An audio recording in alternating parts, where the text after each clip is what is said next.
Somos informados em Efésios que ele é a nossa paz, o qual de ambos fez um, para criar em si mesmo dos dois um novo homem, trazendo paz, e este derrubou o muro de inimizade entre os dois. Agora, esse vínculo de paz não é uma doutrina ou filosofia ou qualquer tipo de abstração, é uma pessoa real. O ser que derrubará esse muro de hostilidade entre você, enquanto você está sentado aqui, e o ser que você realmente é uma pessoa.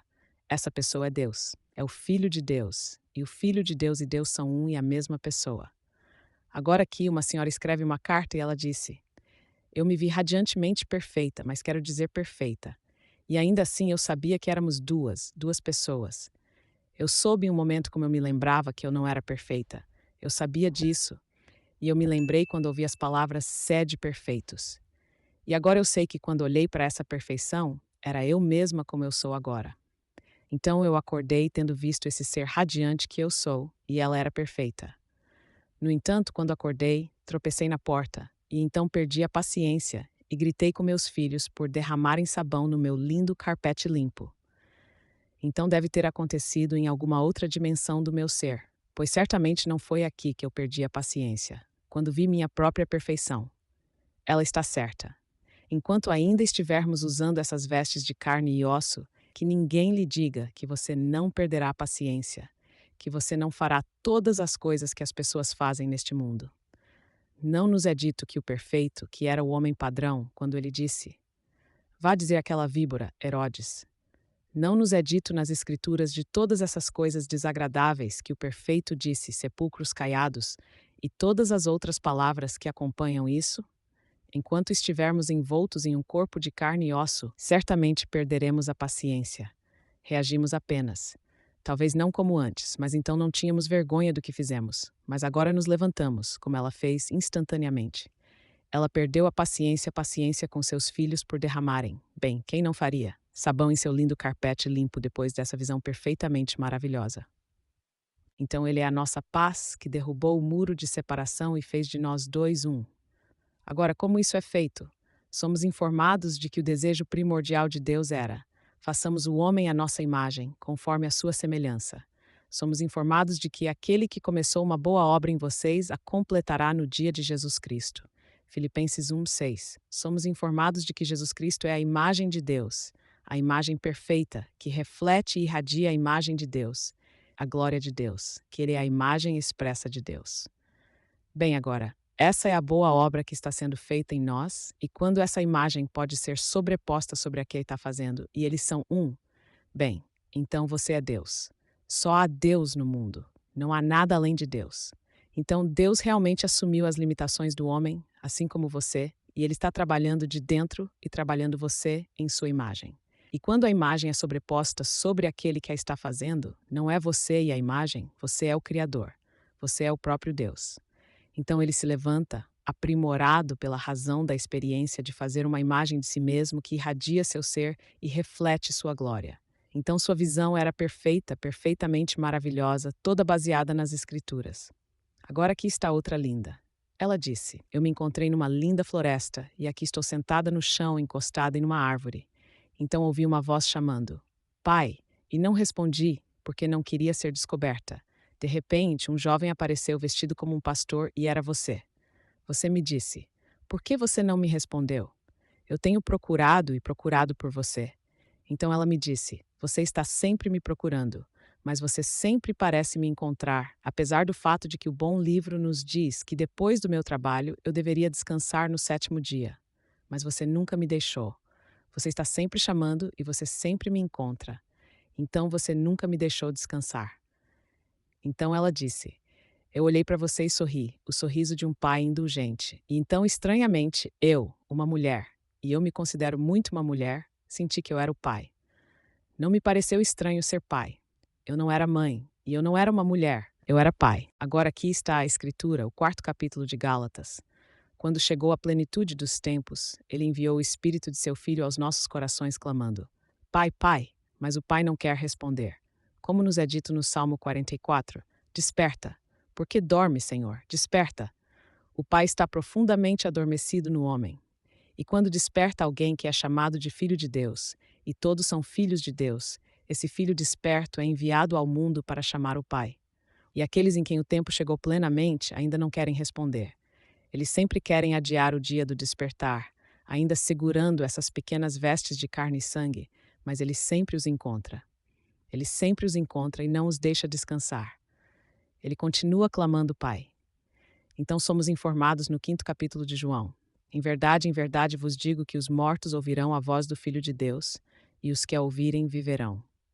Bem, ela o ouviu, então ela não está longe do despertar. Ela o ouviu e o reconheceu.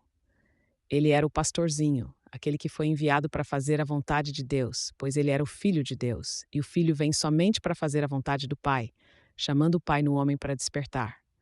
Desperta, tu que dormes, e levanta-te dentre os mortos. Então, aqui neste nosso mundo, Deus se tornou como nós somos, com o único propósito de nos fazer sua imagem, como Ele é. E quando a imagem é completada em nós, então ela se sobrepõe ao Criador daquela imagem, e eles são um. Então é perfeito. Como ela disse, eu sabia que era perfeita e me lembro de ter ouvido as palavras: sede perfeitos.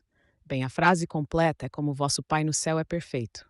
Então eu ouvi as palavras: sede perfeitos. Quando você é perfeito, a imagem é perfeita. Bem, então você se torna um com seu Criador e você começa a despertar deste sonho de vida. E o despertar é a ressurreição.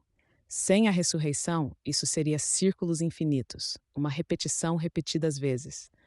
Tendo se movido ao redor do círculo inúmeras vezes, então vem a imagem, e a imagem então se transforma em uma espiral e se move para cima como o ser que a criou. Então aqui neste mundo você pode escrever todos os documentos do mundo sobre paz. Você nunca terá paz. Você pode escrever todos os contratos do mundo, entre nações, entre pessoas, entre tudo. Você não terá paz até que ele, em você, tenha feito você tão perfeito quanto ele é perfeito, e os dois se tornem um. Então, ele é a nossa paz, que fez de ambos um e quebrou o muro de separação da inimizade. Ele a quebra entre os dois para que eles não sejam mais dois, eles sejam apenas um. E você anda sem contar aos outros, sabendo quem você realmente é. Você conta isso ao mundo e eles apenas zombam de você, eles riem de você. Porque enquanto estiver neste mundo, como ela está neste mundo, você esbarrará em uma porta e perderá a paciência. E outra pessoa perguntará de uma forma que você acha que não deveria, e você perderá a paciência. Assim como ela fez, embora tenha visto sua própria perfeição. Então, todos neste mundo estão aqui para um propósito definido, e quando o propósito é revelado, e ele só é revelado por meio da revelação, então ele dá sentido a toda a vida. Sem propósito, o que o mundo tem a oferecer? Se hoje à noite você possuísse tudo o que poderia comprar com dinheiro e tivesse tudo o que é preciso, e hoje à noite sua alma fosse chamada, não, você não morrerá. Eu lhe asseguro. Estou falando por experiência própria, você não morrerá. O mundo o chamará de morto, e eles o cremarão, espalharão seu pó, mas você não pode morrer. Mas você está em um mundo exatamente como este, repetindo as mesmas coisas, repetidamente. Talvez não na mesma situação, mas tão solidamente real quanto você é agora.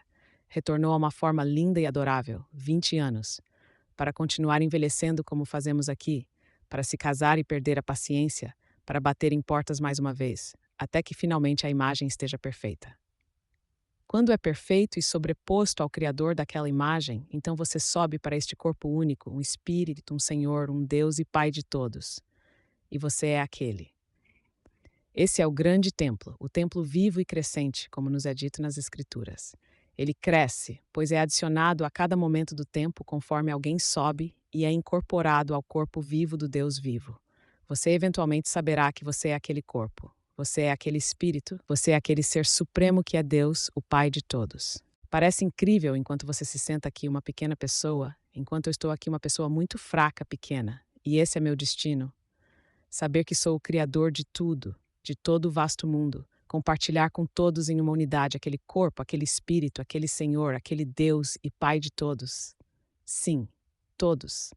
E estou lhe contando o que experimentei e tendo experimentado, enviado de volta para contá-lo, para registrá-lo, por apenas um curto período, na esperança de que aqueles que estão prestes a subir na mesma direção, para o mesmo corpo e o mesmo espírito, possam ouvir e ser encorajados a saber que alguém fez isso.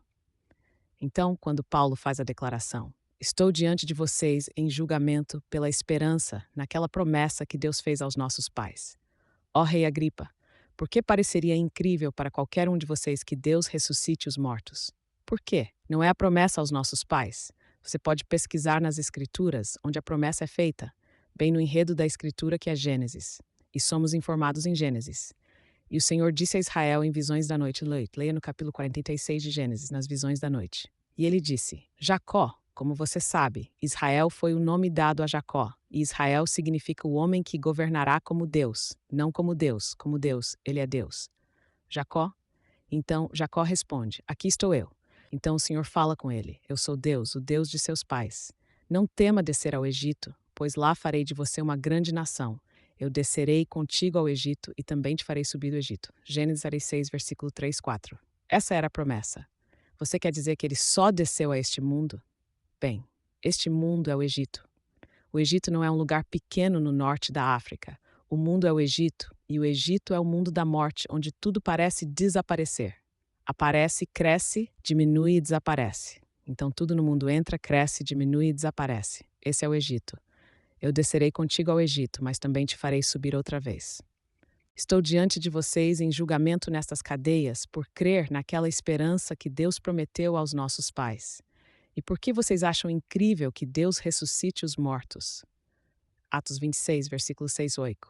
Não temos resposta nas escrituras do rei. O rei Agripa, ele foi o último dos grandes.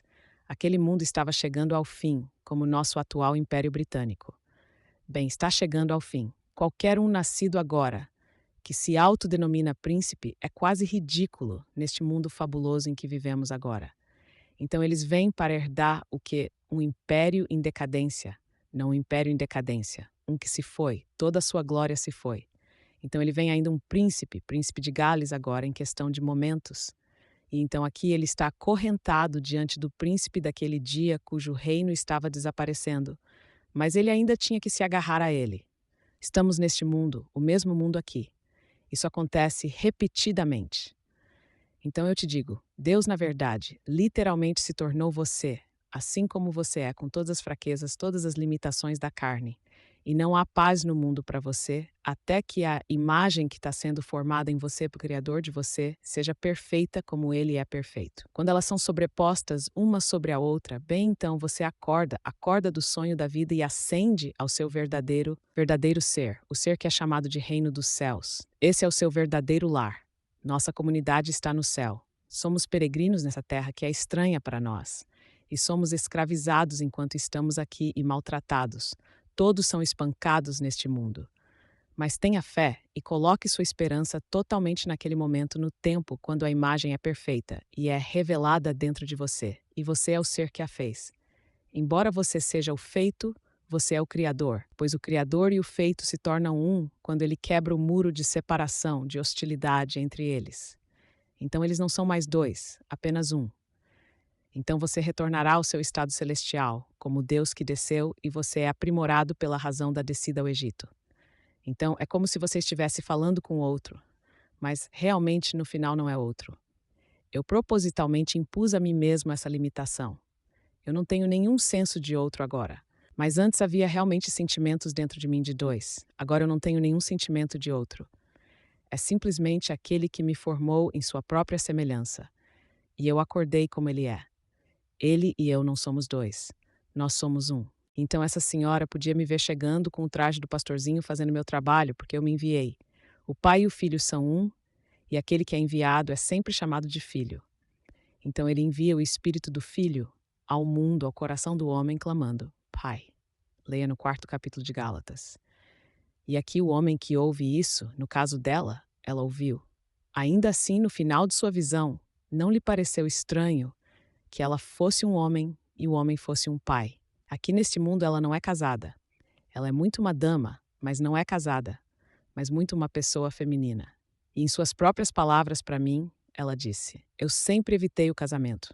O próprio pensamento de casamento para mim era ofensivo e o próprio pensamento de sexo era sempre ofensivo. E aqui ela é muito esse ser retraído, e ainda assim não lhe pareceu estranho que ela não fosse apenas um homem, mas um pai. O pai que estava ouvindo a palavra pai sendo chamada, e ele não respondeu. Ele não queria ser perturbado, pois, como ela disse em sua carta, você não ouviu? Você não sabe que está dito no grande livro que depois do meu trabalho, eu no sétimo dia deveria descansar, e você nunca me deixa descansar? Não, o Filho de Deus nunca deixa o Pai descansar. Ele está chamando para sempre. Desperta, você que dorme, desperta. Por que dormes, ó Senhor? Salmo 40.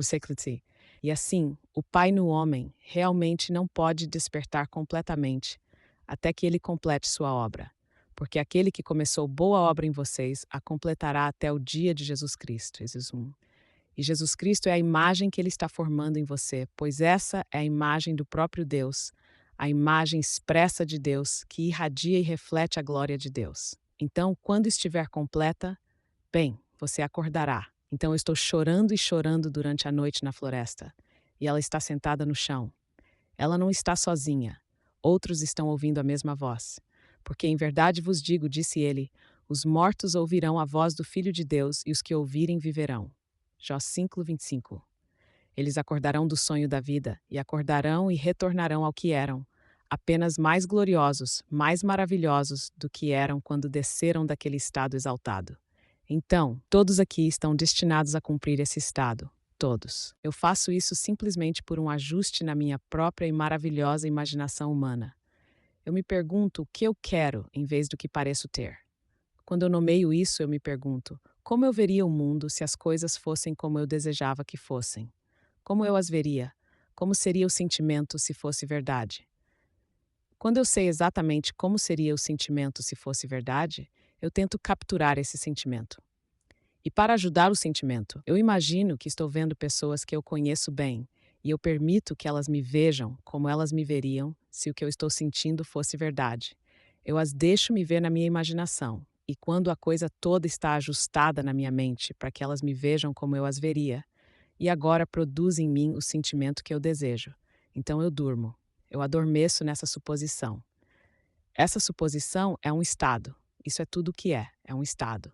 Agora, deixe-me tornar esse estado tão natural quanto eu tornei o estado anterior que eu não gostava. Se eu me pego retornando a esse novo estado constantemente, de repente ele se torna natural. Assim como vou para casa hoje à noite, parecerá natural para mim ir para casa, despir-me e dormir na minha cama familiar. Se hoje à noite eu fosse para algum outro lugar, não importa quão glorioso seja, lindamente mobiliado e tudo sob meu comando, não pareceria natural. Quando saio daqui para ir para São Francisco ou Nova York e entro naqueles hotéis adoráveis, certamente pago muito mais dinheiro nesses hotéis do que pago de aluguel onde moro, mas não é tão confortável e nem tão natural. Então você vai para um hotel e paga 22, 23 dólares por dia. Bem, eu não pago esse tipo de dinheiro no meu aluguel, mas não se compara ao meu estado natural onde estou. Sinto-me tão natural quando vou para casa hoje à noite e simplesmente vou para minha cama, entro em meu lugar. Bem, agora você deve tornar esse estado tão natural.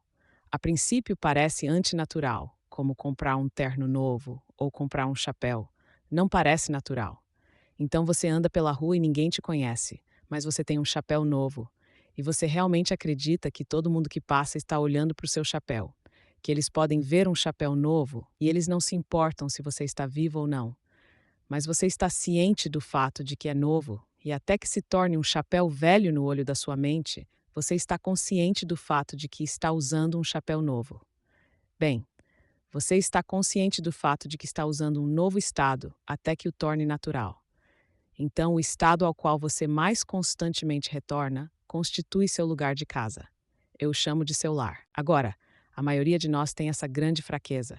Sabemos o que queremos, ou achamos que sabemos o que queremos, e construímos isso na nossa mente, mas nunca o ocupamos. Nunca nos movemos para dentro dele e o tornamos natural. Eu chamo isso de construção perpétua, ocupação adiada. Nós não o ocupamos. Posso ter um lugar adorável onde penso que um dia irei, mas continuo adiando o dia e não o ocupo. Gostaria que fulano fosse, e eu o nomeio. Mas se eu desejo que fulano fosse como eu gostaria que fosse, esse é o estado do qual os vejo. Bem, eu tive o estado, eu construí, mas não ocupo. Construção perpétua, o dia todo eu tenho o estado. Se ela fosse apenas e eu o nomeio, mas eu não entro no estado e a vejo desse estado. Eu não ocupo o estado. Então ela permanece em minha mente no estado desagradável em que a vejo. Agora, esse é o mundo em que vivemos. Existem apenas estados, um número infinito de estados. Você não pode pensar em algo que não possa reduzir a um estado, mas a vida do estado é o indivíduo quando ele o ocupa, porque sua imaginação dá vida ao estado. Você não pode dar vida a ele de fora, porque o nome de Deus é Eu Sou. O nome de Deus não é Você é ou Eles são. Seu nome eterno é Eu Sou. Essa é a luz do mundo. Essa é a vida do mundo. Então, se eu quiser tornar um estado vivo, devo estar nele. Então, posso dizer que estou aqui. Se você está aqui, o que está vendo? Bem, estou vendo ela, e ela é adorável. As coisas são exatamente como sempre desejei que fossem para ela. Então, é assim que a estou vendo agora. Estou no estado. Agora, torne esse estado natural. Durma nesse estado por ela. E então você criará esse estado e o incorporará em seu próprio estado adorável para que sempre que pensar nela, esteja pensando nela desse estado. Você pode pegar todos um após o outro e torná-lo uma coisa natural para eles. Até que finalmente, quando você os discute ou se refere a eles ou pensa neles, é sempre desse estado. Outros podem não vê-los dessa forma. Realmente não importa o que eles pensam. Tenho certeza de que se eu fizesse uma pesquisa sobre o que as pessoas pensam de mim no meu pequeno mundo, nenhuma delas concordaria. Alguns diriam, bem, ele é um charlatão, ora, ele é um enganador. Outros diriam que acho que ele é a coisa mais próxima de Deus que já vi. Você tem todos os tipos. Que variedade, do diabo a Deus, e tudo sobre a mesma pessoa com base no estado em que você está quando é chamado para me definir. E então você me define com base no seu estado. Então todos neste mundo poderiam ser o que gostariam de ser se conhecessem este princípio e o aplicassem. Nós somos o poder operante. Ele não opera sozinho. Eu posso conhecê-lo de A a Z, mas conhecê-lo é uma coisa e fazê-lo é outra. Eu realmente posso fazê-lo? Bem, eu posso fazê-lo. Então faça-o. Não diga que conhecimento é suficiente. Conhecê-lo não o fará. Eu sou o poder operante. Então, para vocês que estão aqui pela primeira vez em muitos anos, então continuem daí, porque tivemos um longo intervalo entre a lei e a promessa. Porque eu herdei a promessa em sua totalidade em 1959. E se vocês não me ouviram desde então o que eu tenho ensinado desde essa revelação de dentro de mim seria algo inteiramente novo no que diz respeito a vocês. Como um novo mundo, uma nova linguagem. No entanto, não posso negar a lei, pois não vim destruir a lei e os profetas que profetizaram a lei e profetizaram a promessa. Não vim para negar ou de alguma forma obliterá-los, mas para cumpri-los. Enquanto estou aqui diante de vocês esta noite, eu os cumpri. Eu cumpri a promessa em sua totalidade. E tudo o que peço é que vocês compartilhem comigo o cumprimento dessa maravilhosa promessa. Agora, eu disse a vocês que na ressurreição o homem está acima da organização do sexo, e na ressurreição o homem pode mudar seu sexo à vontade. Eu estava esperando que alguém trouxesse uma visão real para testemunhar a verdade dessa declaração. Bem, uma se apresentou em uma carta que recebi hoje. Ele está aqui esta noite. Ele é casado e tem uma garota adorável e ele é um homem de verdade. Sua atitude em relação ao sexo é sempre o oposto, isto é, o homem. No entanto, em sua experiência, ele disse: eu me vi deitada numa cama e sou uma mulher e me deleitando com o sentimento de ser uma mulher e não querer homens, mas um homem. Eu sabia exatamente o homem que eu queria. Ele era oriental em casta, de pele morena, e eu sabia exatamente o que eu queria, e aqui eu presumi que o encontrei e ele apareceu. Foi exatamente como eu havia presumido. Aqui está um homem, pele morena, e ele era asiático. Eu me senti tão emocionado. Ele não levou isso adiante em nenhum ato. Foi simplesmente que naquele momento ele acordou e disse: isso tem algum significado? Tudo no mundo. Você só verifica a verdade do que eu lhe disse por experiência. Eu lhe disse que na ressurreição o homem muda suas vestes sexuais à vontade, e na ressurreição ele está acima da organização do sexo. Ele cria sem a imagem dividida de macho e fêmea. E então você teve a prova do que eu lhe disse, e agora você sabe por experiência que é verdade. Bem, ele confia em mim implicitamente em relação a todas as outras coisas que eu lhe disse. Mas eu lhe direi, você também está à beira, pois isso está realmente se movendo em direção à ressurreição. Então o que você teve é a prova do que acontece apenas na ressurreição, e você a teve.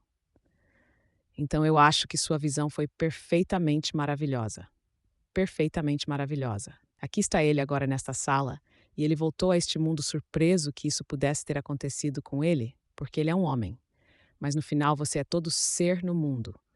Como esta que é solteira, mas tão feminina, e se encontra respondendo ao meu chamado como o pastorzinho chamando pai, pai. E ela respondeu, mas se escondeu. Ela não respondeu ao meu chamado, mas disse: Você sempre parece me encontrar. Eu sempre responderei na eternidade, pois quando você é enviado, você não pode retornar vazio. Pois o enviado é a palavra de Deus e ele é o Filho de Deus, e ele volta trazendo o fruto de seus esforços. Eu não retornarei ao meu Pai vazio. Quando eu voltar, trarei de volta aquilo para o qual ele me enviou, aquele propósito para o qual ele me enviou. E assim eu despertei nela os sentimentos da paternidade de Deus. Então vocês que estão comigo na promessa, e aqueles que estão aqui pela primeira vez em um longo intervalo, peguem-na e ainda apliquem a lei. Não deixem de fazê-lo por um segundo, porque enquanto estamos no mundo de César, devemos dominar este princípio e viver sabendo que existem apenas estados. Não existe um homem bom ou um homem mau. Ele está em um bom estado como ele o concebe, e o outro está em um mau estado como ele o concebe, mas o ocupante do estado é realmente Deus. E assim como Blake disse em suas visões do juízo final, a partir disso vocês perceberão que eu não considero ninguém bom ou mau, justo ou injusto, mas simplesmente aqueles que inconscientemente caíram em estados. Eles caíram em estados, identificaram-se com o estado e então foram declarados por outros como bons ou maus. Eles estão apenas em estados.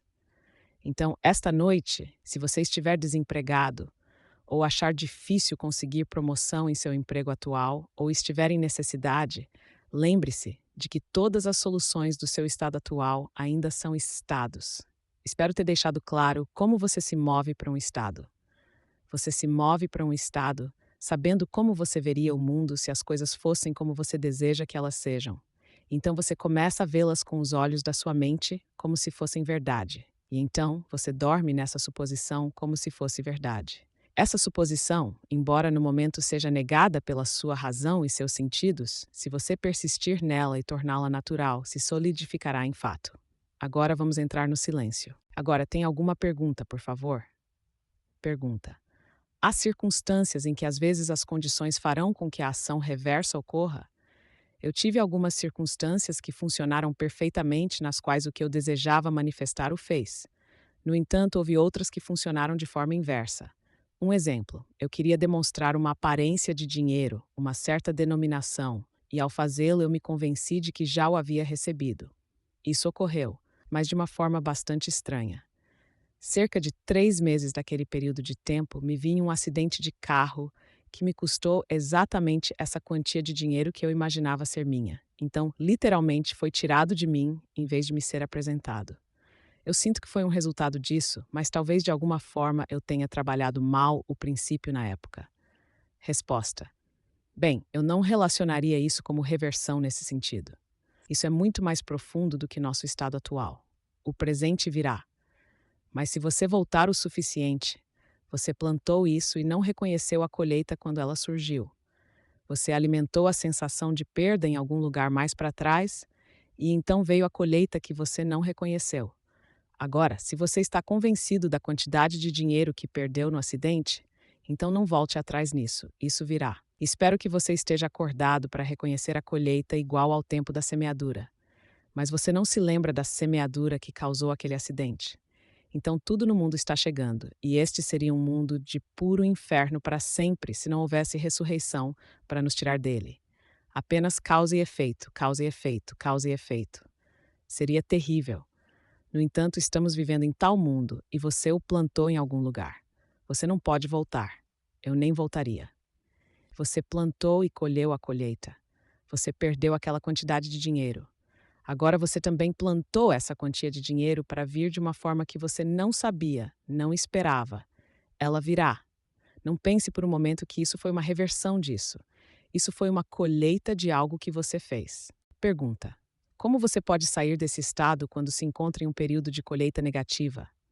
Resposta: Em meio à má colheita, plante. Continue plantando coisas lindas no meio dela. Como lhe é dito em Gálatas: Não vos enganeis, Deus não se deixa escarnecer, como o homem semeia, assim ele ceifará. Então não se engane, você vai colher, mas admita o fato de que devo ter plantado ou não poderia estar colhendo. Tinha que ser plantado, mas agora não vou me condenar. Vou começar a plantar no meio desse horror as coisas lindas que eu deveria ter plantado antes deste momento e plantá-las agora. Elas surgirão quando esta colheita presente, que é desagradável, surgir. Ela sempre surge. Mas o homem sai depois de uma discussão com alguém e sente pena de si mesmo. Isso é plantar. Você entra em uma discussão com sua esposa ou ela com você, e então você se arrepende de que essas coisas aconteçam em um relacionamento amoroso. E então, por um momento, você alimenta certos pensamentos desagradáveis. Isso é plantar. Elas surgirão. Tudo surgirá. Mas se estivermos alertas, reconheceremos nossa colheita. A velha, velha história. Vou lá para trás e como minhocas para me vingar da mãe. E é assim que fazemos, sejamos crianças ou adultos. Agora, a senhora que se viu bonita, completamente bonita e perfeita, a palavra que ela usou foi feita. E ela se lembrou quando ela não era. E ela também se lembrou quando ouviu as palavras: sede perfeitos. Bem, você não ouviu amantes dizerem um do outro: nós fomos feitos um para o outro? Bem, esses eram os dois amantes quando eles se tornam perfeitos, e eles podem acasalar e ser um somente em cumprimento às Escrituras. E ele deixa todos e se apega à sua esposa, e eles se tornam um. Então eles foram feitos um para o outro. Essa é uma declaração que eu acho que todo mundo em nosso mundo já ouviu. Quantas vezes eu ouvi: ora, eles foram feitos um para o outro. Se eles foram feitos um para o outro, é apenas no sentido de paz perfeita, porque eles são um. Você não pode lutar consigo mesmo nesse sentido. Você sempre cria uma imagem mental para lutar com ela, e então vocês são dois. Mas não quando vocês são um. Então, se minha imagem é sobreposta a mim e se perde em mim como meu próprio ser, então nós somos um. Então, no meio de uma colheita desagradável, plante. Nações assim como indivíduos. Uma nação tem uma perda de 15% em sua colheita no decorrer de um ano. Tudo bem, quem está fazendo isso? Você encontra o mundo entretendo todos esses pensamentos desagradáveis de uma certa pessoa, uma certa família, um certo grupo, mas o Deus em você vê apenas seu coração. Ele vê suas intenções, seus motivos. Ele não vê o ato externo. Isso não significa nada para o Deus em você. Existem nações neste mundo e existem indivíduos que farão tudo para se exibir pelo ato externo, o gesto. O gesto é importante. Li aqui recentemente que o Peru expropriou uma de nossas empresas de petróleo, a Standard Oil de Nova Jersey, e eles avaliaram isso em uns 160 milhões. O Peru fez o grande gesto e o divulgou e deu a eles um cheque de 160 milhões. Bem, toda a América do Sul viu o grande gesto, mas eles pararam de pagar o cheque no momento em que o emitiram. Mas eles não estão divulgando isso. Eles contaram como pagaram os 160 milhões de dólares e pararam de pagar. Então, eles entraram com uma ação contra a Standard Oil of New Jersey por 10 vezes esse valor e que, ao longo de 44 anos, eles haviam extraído muito mais do que alegavam e que deviam muito mais a eles. Então, agora eles estão processando por 1 bilhão, tendo pago e retirado o pagamento. Mas a América do Sul não tem conhecimento algum do cheque parado e, para eles, eles sentem que pagaram os 160 milhões. Esse é o gesto. Então, eles vivem de gesto e não de intenção. Mas Deus vê a intenção, não o gesto. Então, quando os filhos chegaram diante dele, o primeiro era alto e majestoso, ele disse: eu o rejeitei. Samuel pensou: certamente é ele quem você vai ungir no lugar de Saul. Eu o rejeitei. E ele marchou com todos eles: eu o rejeito. Então veio o último, Davi, e ele disse: levante-se e unja-o, porque este é ele. Ele viu o coração, pois ele fala de Davi como um homem segundo o meu coração que fará toda a minha vontade. Então é a intenção que Deus vê. Ele vê o motivo, não vê o gesto de forma alguma. Conheço um amigo meu em Nova York, um sujeito muito legal, e um amigo em comum estava aflito.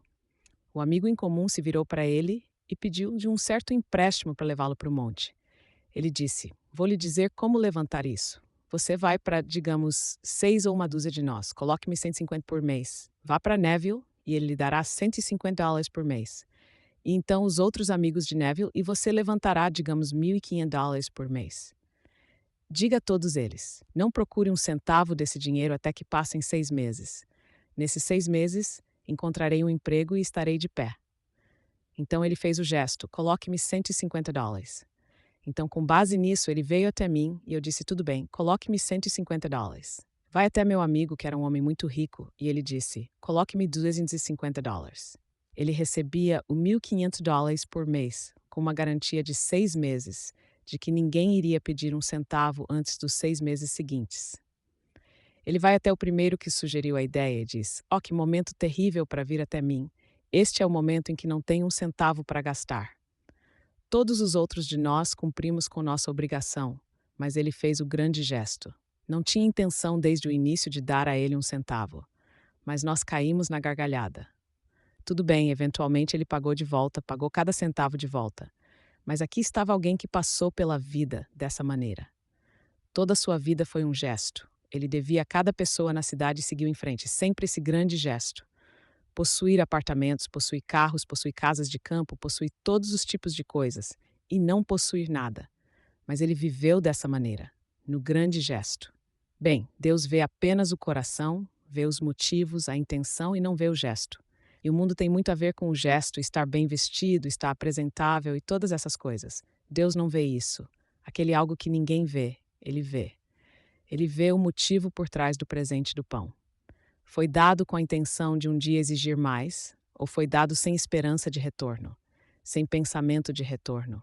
Eu poderia contar essas histórias várias vezes, porque falo por experiência própria, eu as conheço.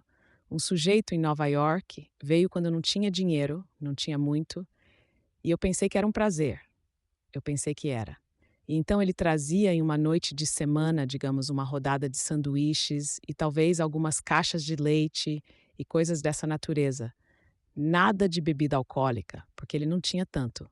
Ele era um empresário. E um dia chegou durante minhas palestras aqui, eu estava morando na Townhouse e recebi uma carta dele e um pequeno bilhete dentro, onde ele havia listado todos os sanduíches e todo o leite, tudo, os pickles, onde ele se sentou e comeu tudo. E não eu sozinho, mas 5 ou 6 de nós nos reunimos e comemos. Ele trouxe e esse foi o prazer dele. Nós pensamos que era o prazer dele. Ele listou tudo e então me enviou tudo e disse que queria o dinheiro imediatamente. Então eu sentei, fiz um cheque para ele e enviei para ele. Então ele respondeu perguntando se eu poderia deixá-lo ficar com agora $500. Eu disse não, obrigado. Então eu enviei o cheque para ele. Ele aumentou para algo como $350. Bem, naquela época você podia comprar um sanduíche por 20 centavos. Como ele chegou a esse valor, eu nunca saberei, mas chegou a $340 e pouco, e eu enviei sem questionar. Enviei a ele um cheque de $340. Então ele foi para seu pequeno túmulo há cerca de 10 anos e ele foi para frente. Pelo menos essa conta foi encerrada. Então ele foi embora com sua ficha limpa. No que lhe diz respeito, minha ficha está limpa. Eu dei a ele os $340 e tantos. Mas não sei como ele chegou a $340 e tantos, quando ele trouxe como seu grande gesto.